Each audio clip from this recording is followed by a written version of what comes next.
Hello दोस्तों। तो स्वागत है आपका स्टडी एमसीक्यू पे। तो यहाँ पे हम लोग बिहार बिहार पुलिस का जो एग्ज़ाम है उसका सेट प्रैक्टिस करते हुए आगे बढ़ रहे हैं।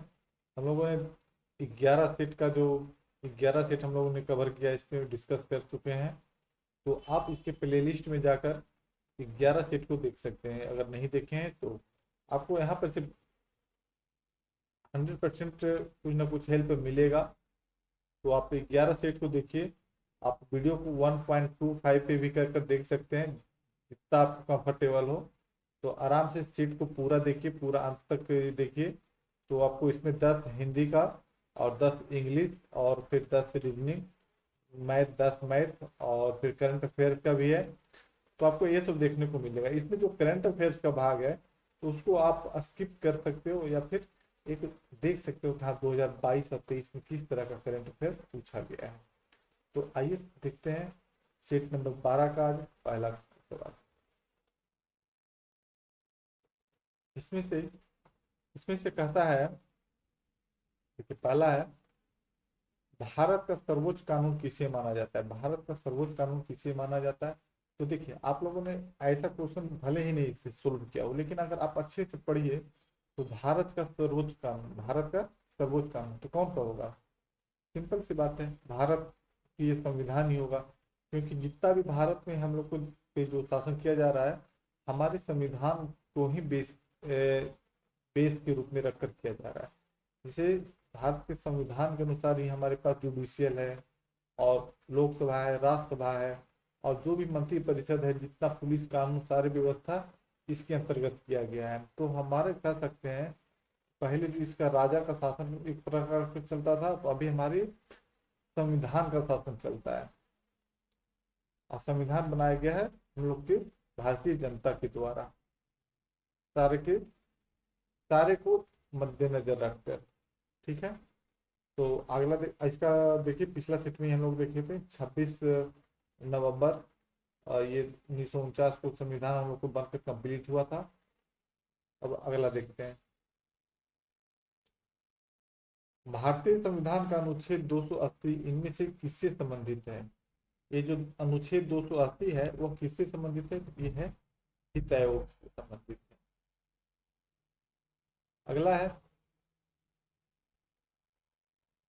अगला है, हमारे संविधान का कौन सा अनुच्छेद यह कहता है कि सदन में वोटों की समतुल्यता की स्थिति में स्पीकर के पास अंतिम कास्टिंग मत होगा? अगर वोटिंग टाई होता है तो स्पीकर के पास अंतिम कास्टिंग मत होगा। ये कौन सा अनुच्छेद है? ये इसमें लिखा हुआ है, तो ये है अनुच्छेद 100 हो जाएगा। अनुच्छेद 99 में यह कहता है कि संसद के प्रत्येक सदन का सदस्य अपना पद ग्रहण करने से पहले राष्ट्रपति या उसके द्वारा नियुक्त से शपथ ग्रहण करना होगा। 99 में ये कहता है। ठीक है ना। और ए 101 में क्या कहता है? संसद के स्थान रिक्त होने पे के संबंध में है। संसद में कोई रिक्त स्थान रिक्त है उससे संबंधित है ये। और ये सभापति उपसभापति से। अगला है, भारत की संप्रभुता, एकता, अखंडता को बनाए रखना, उसकी रक्षा करना, ये किस प्रकार का क्या है? ये हमारा मौलिक कर्तव्य है, फंडामेंटल ड्यूटी जिसको हम लोग बोलते हैं। और ये कहाँ से लिया गया है? तो सोवियत संघ, यूएसएसआर, जो रसिया है आज के समय में। अगला है, भारतीय नागरिकता प्राप्त करने की शर्तें निर्धारित करने के लिए सक्षम प्राधिकारी कौन है? तो ये किया जाता है संसद के द्वारा। संसद बोलते हैं तो लोकसभा, राज्यसभा, राष्ट्रपति।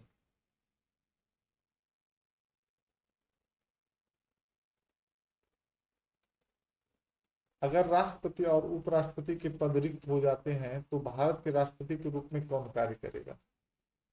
अगर यहाँ पे राष्ट्रपति और उपराष्ट्रपति दोनों का पद रिक्त हो तो वहां पे उस समय कौन आएंगे? वहां पे भारत के मुख्य न्यायाधीश कार्य करेंगे। अगला देखिए,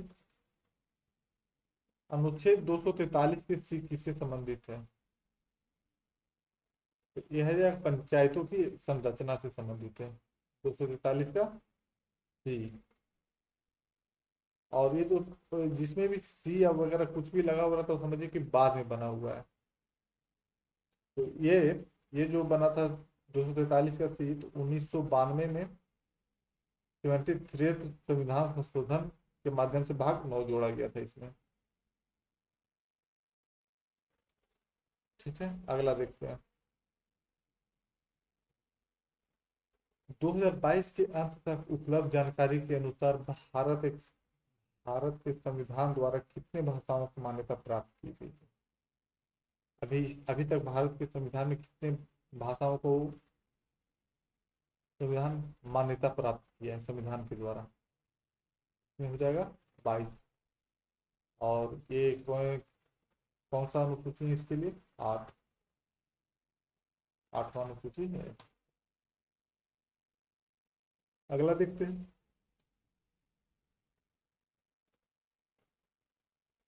इनमें से कौन भारत के आर्थिक सर्वेक्षण का प्रकाशन करता है? भारत का जो आर्थिक सर्वेक्षण होता है, ये सर्वे, इकोनॉमिक सर्वे जिसको होता है, वह किसके द्वारा किया जाता है? ये वित्त मंत्रालय के द्वारा। अगला है, सूर्य के बृहत्तम क्षेत्र को किस नाम से जाना जाता है? सूर्य, जैसे सूर्य है तो बृहत्तम क्षेत्र को किस नाम से जाना जाता है, वो पूछा है। ये हो जाएगा कोरोना।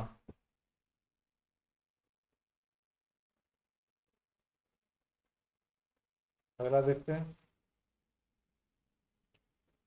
क्षुद्र ग्रह बेल्ट में कौन सा बौना ग्रह मौजूद है? जो एस्टेरॉयड बेल्ट है, इसमें से कौन सा एक बौना ग्रह वहां पे है? ये हो जाएगा सेरस।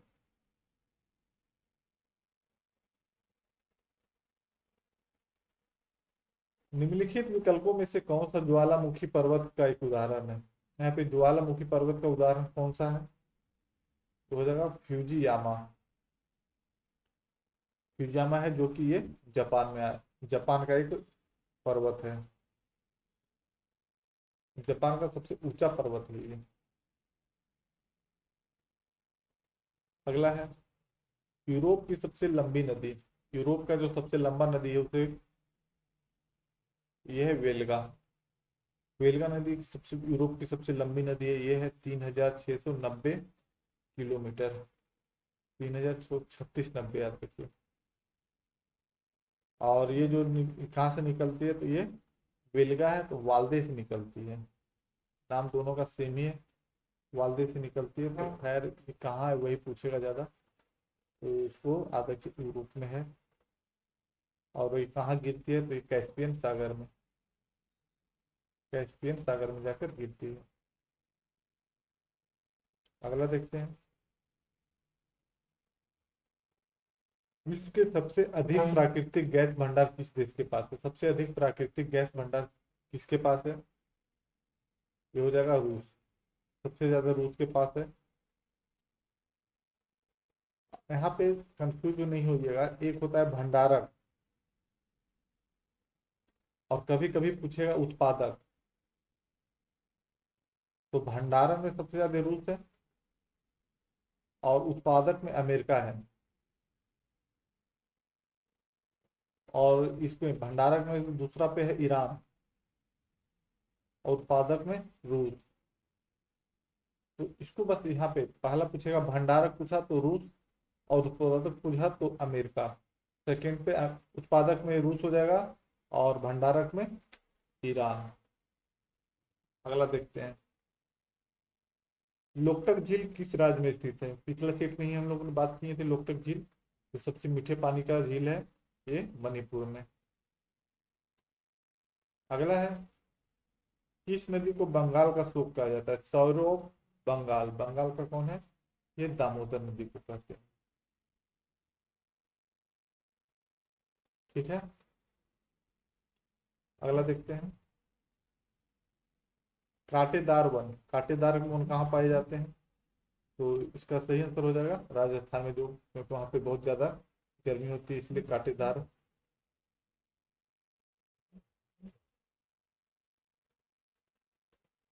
अगला देखते हैं। उत्तर प्रदेश का कौन सा शहर कांच की चूड़ियों के उद्योग के लिए मशहूर है?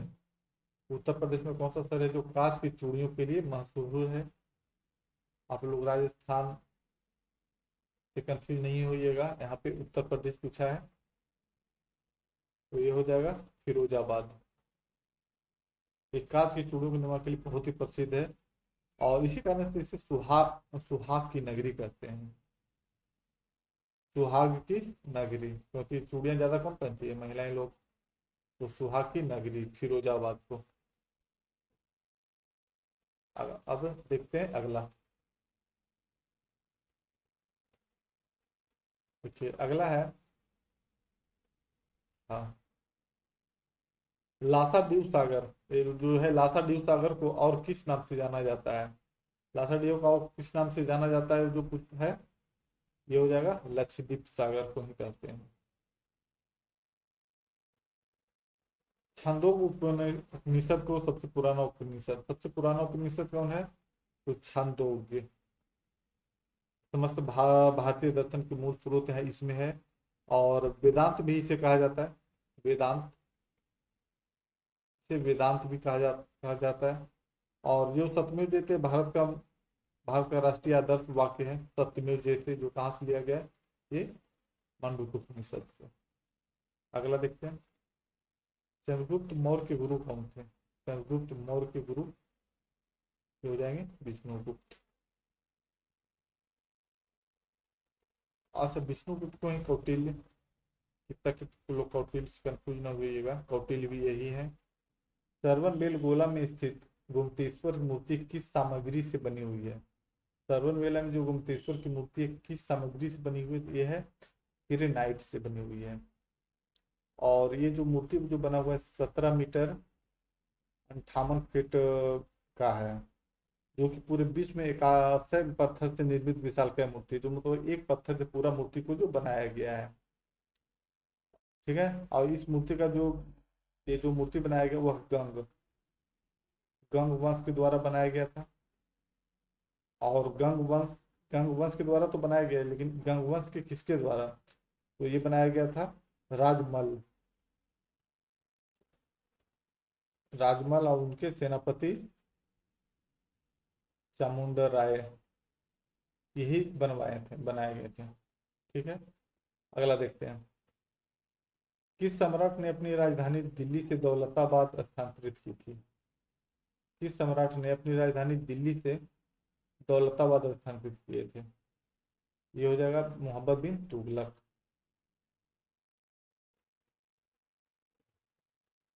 अगला है तुलुगामा। तुलुगामा क्या है? तो ये है बाबर द्वारा इस्तेमाल की जाने वाली एक सैन्य रणनीति। तुलनामा क्या है? तो बाबर जिसको इस्तेमाल करता था सैन्य रणनीति करने में, लड़ाई वगैरह में। अगला है, निम्नलिखित में से किसका निर्माण सम्राट अकबर ने नहीं कराया था? इसमें से अकबर के द्वारा नहीं कराया गया था। तो इसमें से देखिए, आगरा का किला, फतेहपुर सीकरी, दिल्ली की जामा मस्जिद या बुलंद दरवाजा, इसमें से कौन सा है? ये हो जाएगा दिल्ली का जामा मस्जिद। दिल्ली का जामा मस्जिद ये कराया गया था शाहजहां को। शाहजहां के द्वारा क्या कराया गया था? कहाँ? दिल्ली में। अगला देखते हैं, जैसलमेर का किला। ये जैसलमेर का किला कहाँ स्थित है? राजस्थान में हो जाएगा। अगला देखते हैं, वुड के आदेश पत्र का संबंध निम्नलिखित में से किस सुधार से है? वुड्स का जो आदेश पत्र किससे संबंधित है? ये है शिक्षा से। वुड डिस्पैच का संबंध सीधे सीधे सीधे तुम शिक्षा से है, जो कि भारतीय शिक्षा का मैग्ना कार्टा भी कहा जाता है। ये जो वुड डिस्पैच है, और भारतीय शिक्षा का मैग्ना कार्टा भी इसे कहा जाता है, इसको भी याद रखिए। और यह एक विस्तृत योजना इसके द्वारा बनाया गया था इनके तहत, जिस समय भारत के तत्कालीन गवर्नर जनरल राव डलहौजी थे। इसमें गवर्नर राव डलहौजी, जो कि 1854 का समय था। और इसी में कहा गया था कि समिति मुख्य सिफारिश प्राथमिक शिक्षा में मातृभाषा, जो कि हमारा प्राइमरी शिक्षा होता है वह मातृभाषा, जैसे मातृभाषा हम लोग का क्या हिंदी है, तो मातृभाषा में दिया जाए। इस इसमें बताया गया था। और उच्च शिक्षा अंग्रेजी के माध्यम से दी जाए। उस उच्च शिक्षा में उस क्या था, अभी भी उच्च शिक्षा में ज्यादातर देखते हैं इंग्लिश का चलता है, तो पूरे वर्ल्ड में इंग्लिश चलता है, इस वजह से उच्च शिक्षा को इंग्लिश में सुझाव दिया गया था। अगला देखते हैं,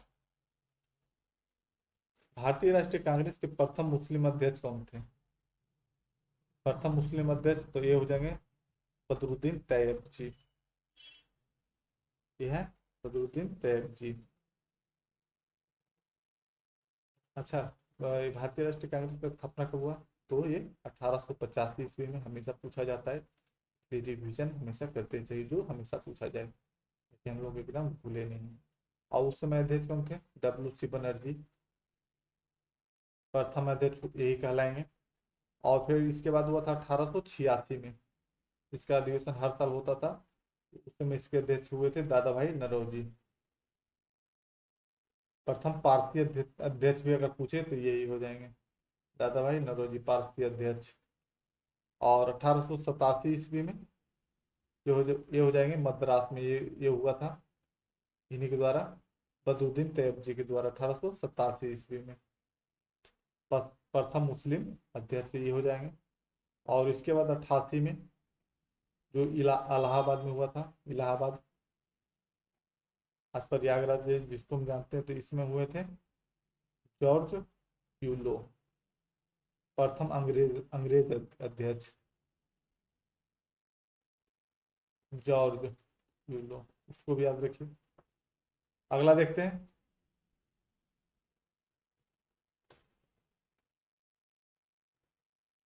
दक्षिण अफ्रीका से भारत लौटने के बाद महात्मा गांधी 1916 में किस विश्वविद्यालय में पहली बार सार्वजनिक तौर पर संबोधित किया था? सामान्य तौर पर संबोधित किया गया था, उनको कहाँ पे किया गया था? ये हो जाएगा बनारस हिंदू विश्वविद्यालय BHU, जो कि कहाँ है? वाराणसी। और इसकी स्थापना बनारस हिंदू विश्वविद्यालय कब हुई? 1916 में। ये भी आप याद रखिए, पूछा जा सकता है। और गांधी जी दक्षिण अफ्रीका से कब लौटे थे? तो 9 जनवरी 1915 ईस्वी को। डेट को भी याद रखिए, इसीलिए प्रवासी दिवस के रूप में भी 9 जनवरी को मनाया जाता है। अब अगला देखते हैं। अच्छा, यहाँ पे और भी यूनिवर्सिटी का नाम दिया गया है, जो ये जो इलाहाबाद है, इलाहाबाद की स्थापना कब हुई थी? तो इसका भी थोड़ा सा देख लीजिए।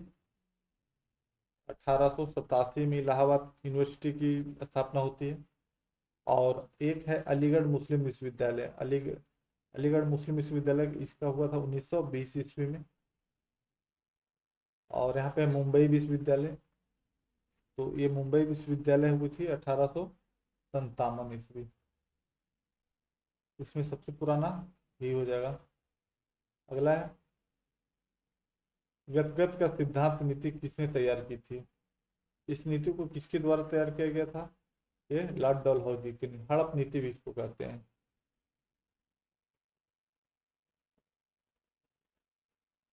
अगला है, खुदाई खिदमतगार नामक संगठन के सदस्य किस नाम से लोकप्रिय थे? ये जो खुदाई खिदमतगार का संगठन था, वह किस नाम से इसको जाना जाता था, या किस नाम से लोकप्रिय थे इनके सदस्यगण? ये लाल कुर्ते के नाम से प्रख्यात थे या लोकप्रिय थे। अगला है, भारतीय राष्ट्रीय आय की गणना किसके द्वारा की जाती है? आय की जो गणना की जाती है किसके द्वारा की जाती है? फिर केंद्रीय सांख्यिकी संगठन CSO। अगला देखते हैं, IFSC किसका संक्षिप्त रूप है? ये जो है IFSC का IFSC, इसका फुल फॉर्म पूछा है, तो इसका फुल फॉर्म हो जाएगा इंडियन फाइनेंशियल सिस्टम कोड। ये option number B, Indian financial system code. जैसे कि हम लोग बैंक में जो अकाउंट खुलाते हैं, तो वहां पर पूछता है ना IFSC कोड। पंजाब होगा तो PUNB, इस तरह से SBI का कुछ होता है, इंडियन फाइनेंशियल सिस्टम कोड। अगला देखते हैं, बुल और बियर, ये जो बुल और बियर कहाँ उपयोग किया जाता है? ये शेयर बाजार में चलता है, तो इसका सही आंसर हो जाएगा शेयर बाजार। अगला 2011 की जनगणना के अनुसार भारत का लिंगानुपात, 11 की जनगणना के अनुसार भारत का लिंगानुपात कितना है? 940। वित्तीय समावेशन में तेजी लाने के लिए भारत सरकार के द्वारा निम्नलिखित में से कौन सी योजना शुरू की गई थी? वित्तीय समावेशन में तेजी लाने के लिए ये की गई थी जनधन योजना। ये जो प्रधानमंत्री नरेंद्र मोदी जी के द्वारा किया गया था 28 अगस्त 2014 ईस्वी को। अगला देखते हैं, गोल्डन हैंडशेक निम्न में से किससे संबंधित है? ये जो है गोल्डन हैंडशेक किससे संबंधित है? हो जाएगा स्वैच्छिक सेवानिवृत्ति में लाभ से। आगे है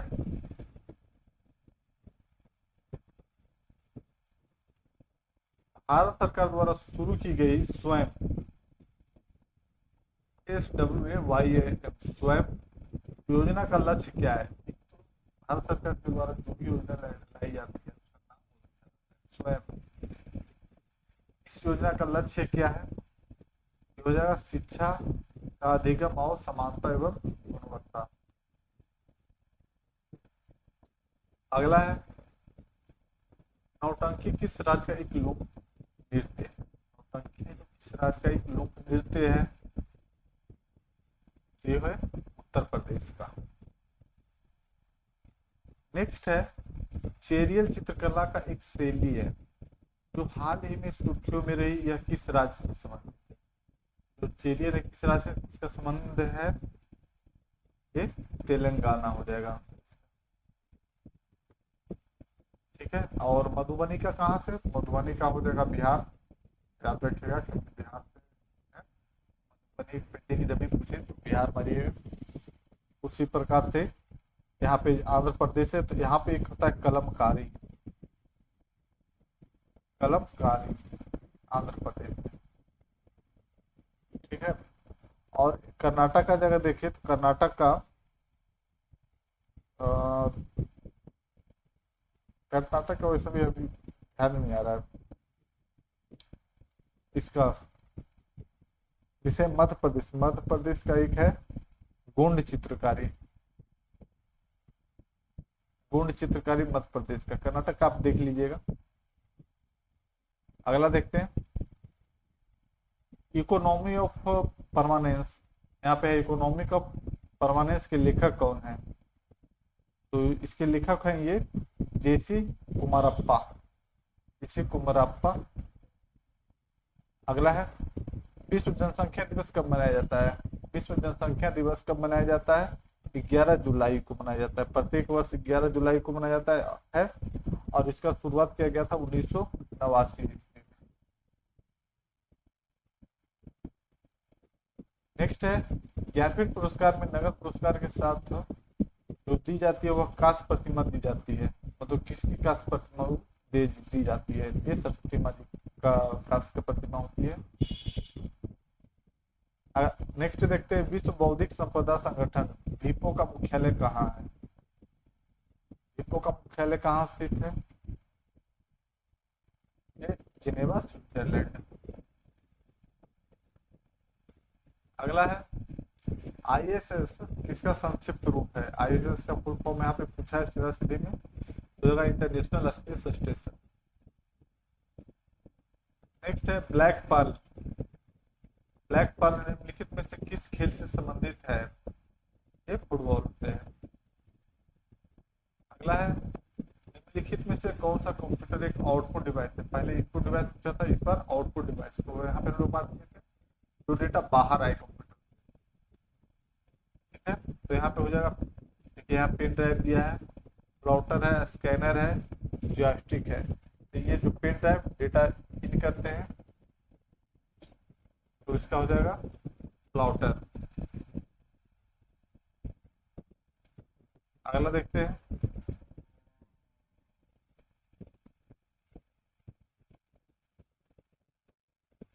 पाइथन क्या है? देखिए पिछला बार में ही हम लोग बात कर रहे थे पाइथन का। तो ये क्या है? Machine language, low level language है, असेंबली लैंग्वेज है, फिर हाई लेवल लैंग्वेज, सबसे हो जाएगा हाई लेवल लैंग्वेज है ये। नेक्स्ट है इंटरनेट के संदर्भ में मैन, एमएन का पूर्ण रूप क्या है? ये हो जाएगा metropolitan area network, metropolitan area network. अगला ईमेल का आविष्कार किसने किया था? ईमेल का आविष्कार किसके द्वारा किया गया था?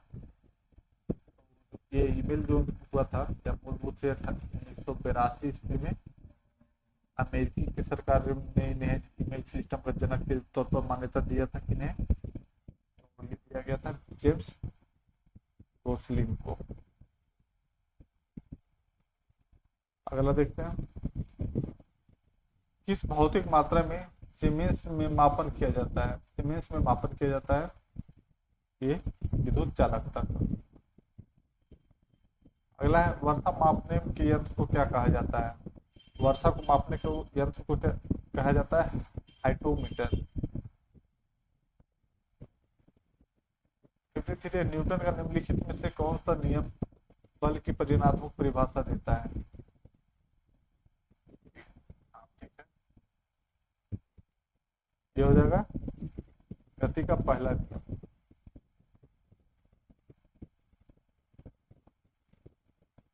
जब तरल और उसके आसपास के बीच का तापमान अंतर दुगना हो जाता है तो ऊष्मा की हानि की दर कितनी हो जाएगी? ऊष्मा की हानि कितनी हो जाएगी जो पूछा है? हो जाएगा दुगनी हो जाएगी वहां पे। अब नेक्स्ट है, वाहनों में हेडलाइट के रूप में निम्नलिखित में से किस दर्पण का उपयोग किया जाता है? जो हेडलाइट के रूप में जो यूज होता है वो कौन सा दर्पण का यूज किया जाता है? अवतल दर्पण उसमें होता है। इलेक्ट्रॉन की खोज किसने की थी? जो इलेक्ट्रॉन की खोज किनके द्वारा किया गया था? J Thomson. अगला देखते हैं,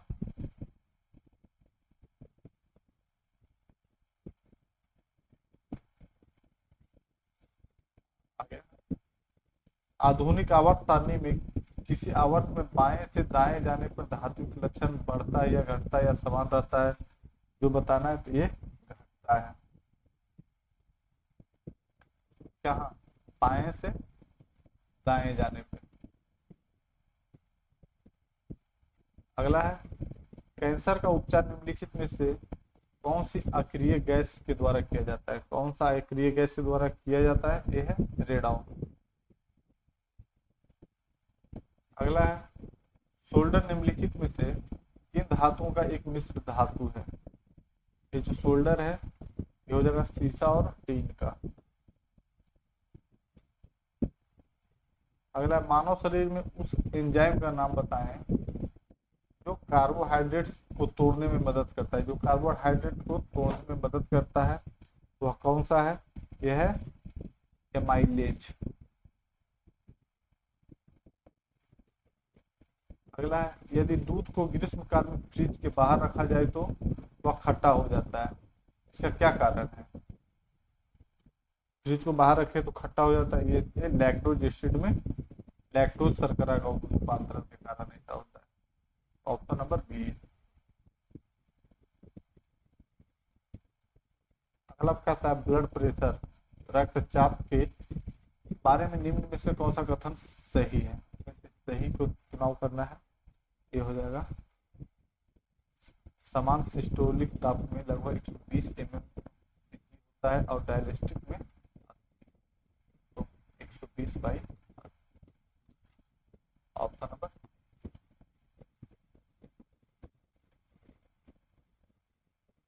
अगला है 63, मानव मूत्र का पीला रंग किस वजह से होता है? मानव का पीला रंग यूरोक्रोम की वजह से होता है। Option number D.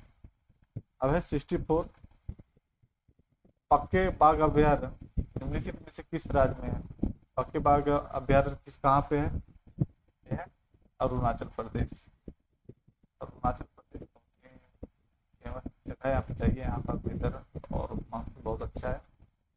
एक फेस्टिवल होता है यहाँ पे, इको फेस्टिवल, हर साल सितंबर के लास्ट महीने होता है। सारे मेडिकल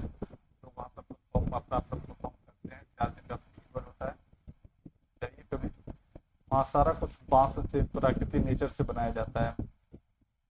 नो प्लास्टिक यूज। ठीक है, अगला देखते हैं।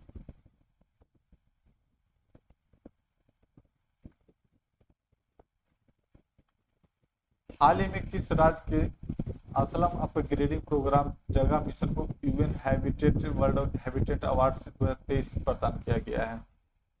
ये उड़ीसा को हो जाएगा। एक यहाँ से करंट अफेयर्स है, तो करंट अफेयर्स आप अभी का करंट का 2024 का देख लीजिए, और 2023 का जो दिसंबर वगैरह का।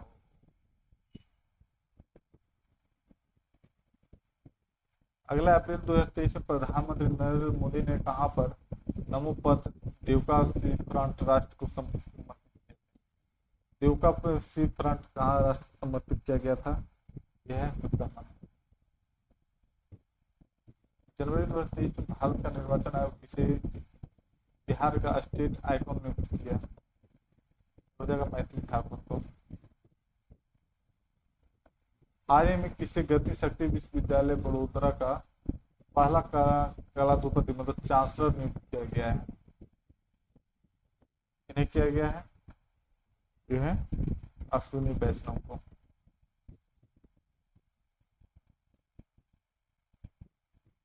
नेक्स्ट है, नवंबर 2022 में किस राज्य में वांगला महोत्सव, वांगला, ये जो वांगला महोत्सव है मनाया गया है 2022 का है ये, तो इग्नोर करके चलिए मेघालय में। अक्टूबर 2022 में खनिज एस्टो पर आधारित मीनकॉन 2022 सम्मेलन का आयोजन कहाँ पर किया गया? ये किया गया था नागपुर में। अब यहाँ पे से रीजनिंग है, तो रीजनिंग और मैथ को आप वीडियो को पॉज करके आराम से सोल्व कीजिए। इसका आंसर हम यहाँ पे टिक करा रहे हैं, तो 71 का हो जाएगा।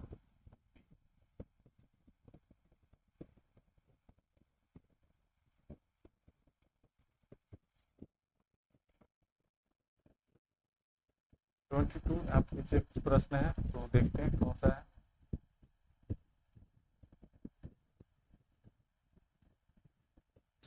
यहाँ पे इस रीजनिंग को सोल्व कीजिए। सभी टी है जो जी है, और सभी जी है जो एच है, सभी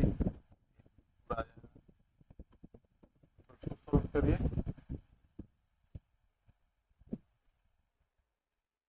आंसर हो जाएगा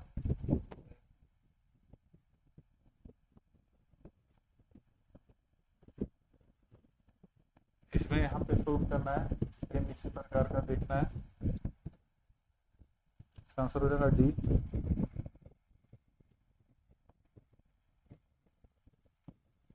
सेवेंटी फोर बनाइए। 74 का हो जाएगा बी ननद। 75 एफ यू आएगा। 76 नंबर सी। इसके आगे आपका 10 इंग्लिश और 10 इंडिया का जो बहुत 77 बनाइए। आंसर है 66.50। 78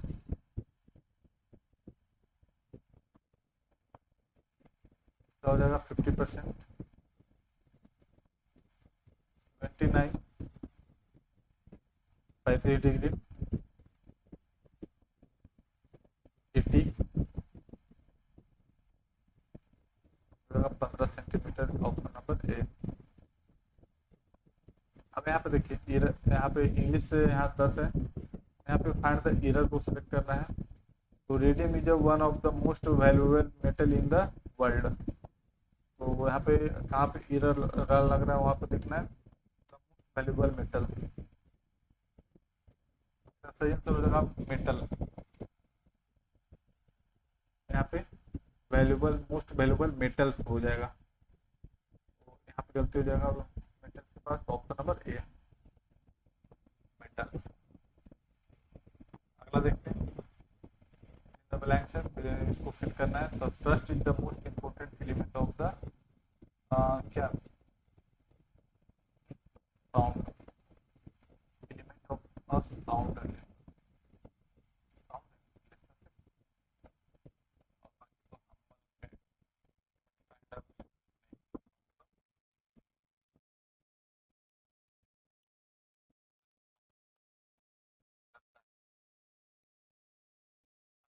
इडम फ्रेज है, इडम फ्रेज को देखिए, from far and wide, from far and wide, ये इसका हो जाएगा from all directions, from far and wide, from all directions. अगला है, ये भी एक इडम फ्रेज है, alive and kicking, alive and kicking, इसका ऑप्शन देखते हैं क्या है, ये हो जाएगा healthy and doing well, healthy and doing well हो जाएगा इसका, कट्टा कट्टा होता है alive and kicking.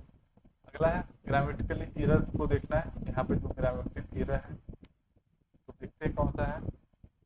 I thought the actress to be she but I was not sure, यहाँ पे हो जाएगा जिसका सही वाक्य होगा, I thought the actress to be her, यहाँ पे सी नहीं लगेगा, जानते हैं यहाँ पे हर का प्रयोग होगा, तो बहुत ही सिंपल था ये। अगला fill in the blank, the doctor's clinic is, the doctor clinic adjacent my house, adjacent my house. 87 में पूछ रहा है एंटोनिम, एंटोनिम होता है उल्टा, तो एबेंडेंट, एबेंडेंट मीन्स क्या होता है, एबेंडेंट होता है प्रचुर या पर्याप्त मात्रा में, तो एबेंडेंट का उल्टा क्या हो जाएगा, स्पेशियस, स्पेशियस मीन्स होता है विशाल या शानदार, और डिवाइसियस मीन्स होता है चालाक या चतुर जिसको बोलता है, और टिमोरियस मीन्स होता है कायर। इसके लिए जो सही उपयुक्त आएगा सफिशिएंट,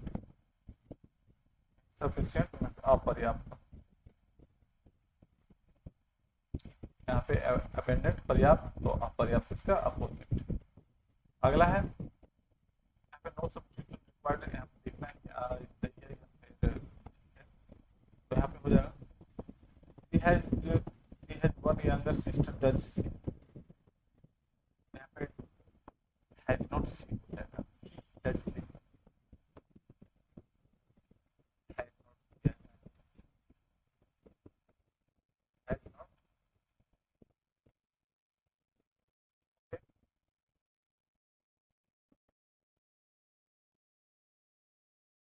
अगला देखते हैं, यहाँ पे देखना है ग्रामेटिकली एरर कहाँ पे है, इसका चुनाव करना है। She asked her teacher that he she could explain the problem again, तो प्रॉब्लम को सोल्व करने के लिए कहा गया, यहाँ पे हो जाएगा एक्सप्लेन दैट, हो जाएगा एक्सप्लेन दैट प्रॉब्लम अगेन, सही सही इसका बनेगा एक्सप्लेन दैट प्रॉब्लम अगेन,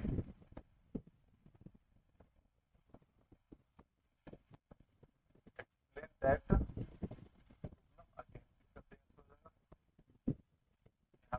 गड़बड़ है थोड़ा सा, दैट फिश तो फूड,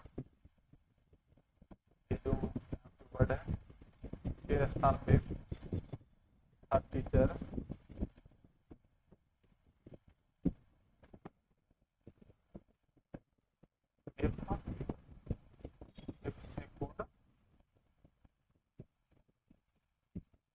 दैट,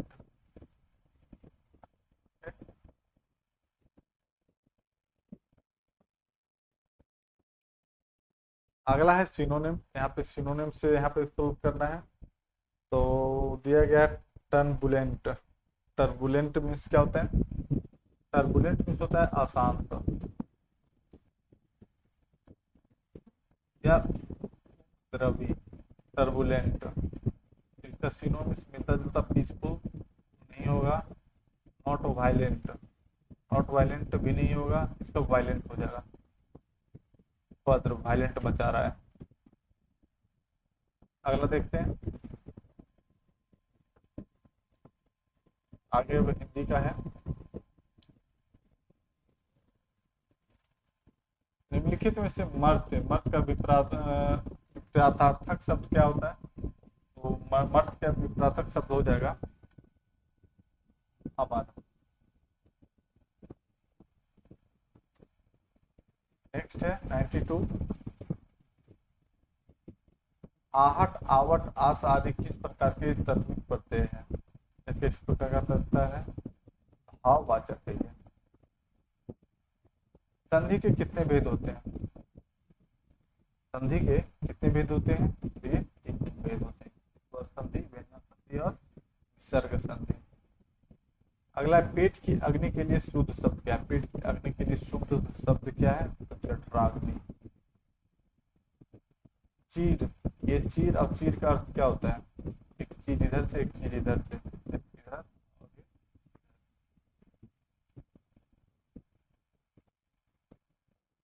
हो जाएगा पुराना और कपड़ा। इधर छुड़ाए तो पुराना, इधर छुड़ाए कपड़ा।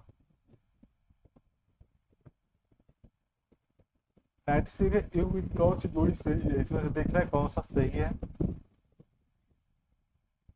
ये हो जाएगा अचल, अचल का अचला। अभी नेक्स्ट है अनिकारार्थी शब्द।